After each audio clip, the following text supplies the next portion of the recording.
करवा चौथ व्रत कथा। पति की दीर्घायु के लिए पूजा के साथ सुने करवा चौथ की ये कथा।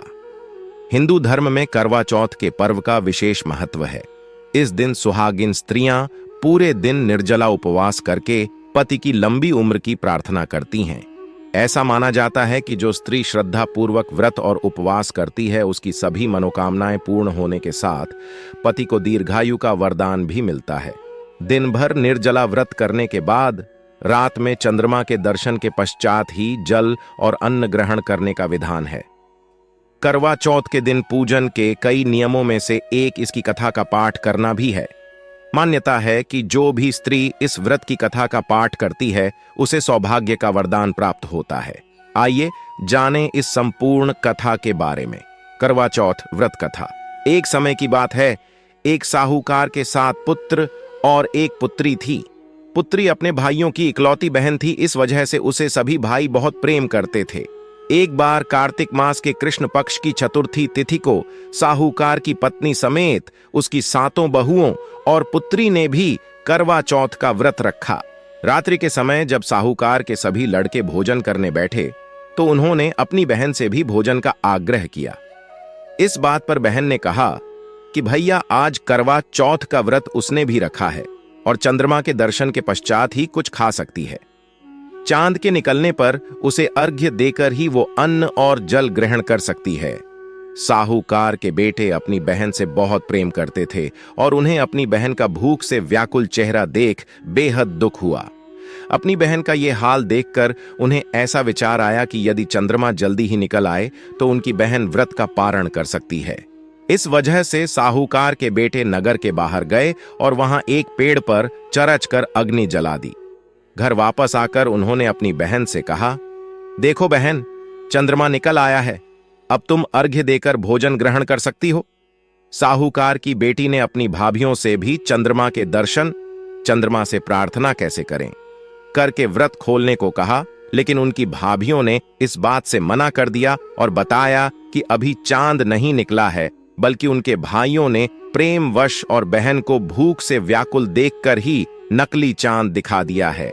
बहन ने भाभियों की बात को अनसुना कर दिया और अपने भाइयों की बात मानकर भाइयों द्वारा दिखाए गए नकली चांद को अर्घ्य देकर अन्न जल ग्रहण कर लिया। इस प्रकार बहन का करवा चौथ का व्रत भंग होने की वजह से भगवान श्री गणेश साहूकार की बेटी पर अप्रसन्न हो गए। गणेश जी की अप्रसन्नता के कारण उस लड़की का पति जल्दी ही बीमार हो गया और घर में बचा हुआ सारा धन उसकी बीमारी में व्यय हो गया। साहूकार की बेटी को जब अपने किए हुए दोषों का पता लगा तो उसे बहुत पश्चाताप हुआ। उसने गणेश जी से क्षमा प्रार्थना की और फिर से विधि पूर्वक चतुर्थी का व्रत शुरू कर दिया।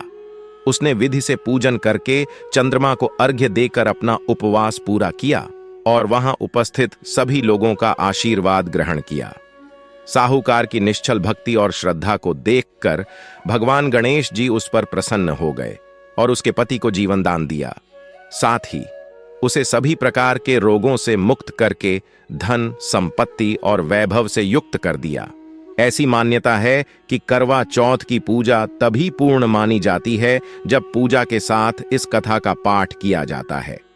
जो स्त्रियां करवा चौथ के दिन पूजन के साथ इस कथा का पाठ करती हैं और चंद्रमा को अर्घ्य देती हैं, करवा माता उनके पति को दीर्घायु देती हैं और साहूकार की बेटी की ही तरह उनके पति पर भी सदैव भगवान गणपति की कृपा बनी रहती है।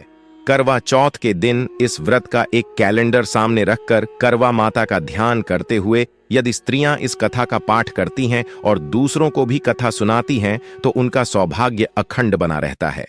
करवा चौथ की ये कथा आपके जीवन में सुख समृद्धि का वरदान और वैवाहिक जीवन में खुशियां प्रदान करेगी। करवा चौथ पूजा शुरू करने से पहले जरूर करें ये काम, अखंड सौभाग्य की होगी प्राप्ति। करवा चौथ का व्रत दिनांक 1 नवंबर को है। इस दिन सुहागिन महिलाएं पूरे दिन व्रत रखती हैं और करवा माता के साथ साथ भगवान शिव और माता पार्वती की विशेष पूजा अर्चना करती हैं। इस दिन रात्रि में चांद के दर्शन और पूजन करने के बाद ही सुहागिन महिलाएं व्रत तोड़ती हैं। इस दिन ऐसी मान्यता है कि व्रती की सभी मनोकामना पूर्ण हो सकती है। अब ऐसे में इस दिन करवा चौथ की पूजा करने से कुछ ऐसे काम जिन्हें करना बेहद जरूरी है, तभी व्रत पूर्ण मानी जाती है। आइए इस वीडियो में विस्तार से जानते हैं कि करवा चौथ के दिन पूजा करने से पहले कौन सा काम करना शुभ माना जाता है। गंगा जल से घर को करें पवित्र। करवा चौथ से पहले घर को गंगा जल से पवित्र जरूर करें। इससे सकारात्मक ऊर्जा का संचार होगा और घर में कलह क्लेश की स्थिति उत्पन्न नहीं होगी और परिवार में आपसी प्रेम में वृद्धि होगी। करवा चौथ के दिन चंद्रमा चंद्रदोष उपाय की पूजा करने से पहले छलनी की पूजा जरूर करें और सजाएं।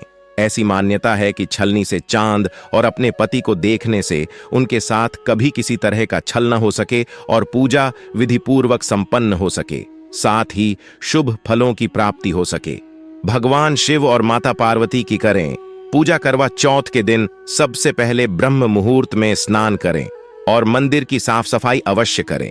उसके बाद घी का मंदिर में घी का दीपक जलाएं। इसके साथ ही भगवान शिव और माता पार्वती की पूजा अर्चना जरूर करें। इस दिन शिव परिवार की पूजा अर्चना की जाती है, लेकिन सबसे पहले भगवान गणेश की पूजा जरूर करें। ऐसा कहा जाता है कि किसी भी शुभ कार्य को करने से पहले बप्पा की पूजा की जाती है। उसके बाद भगवान शिव, माता पार्वती और भगवान कार्तिकेय की पूजा करें। उसके बाद चंद्रमा की पूजा अवश्य करें। चंद्र दर्शन करने के दौरान पति को छलनी से देखें और उसके बाद पति के द्वारा पत्नी को पानी पिलाकर व्रत तोड़ा जाता है। शास्त्रों के अनुसार आटे के दिए को बेहद शुद्ध माना गया है। ऐसी मान्यता है कि आटे का दिया जलाने से पति की उम्र लंबी होती है और उनके जीवन में आने वाली सभी बाधाएं दूर हो सकती हैं। इसलिए करवा चौथ की पूजा में आटे का दीपक जरूर जलाना चाहिए।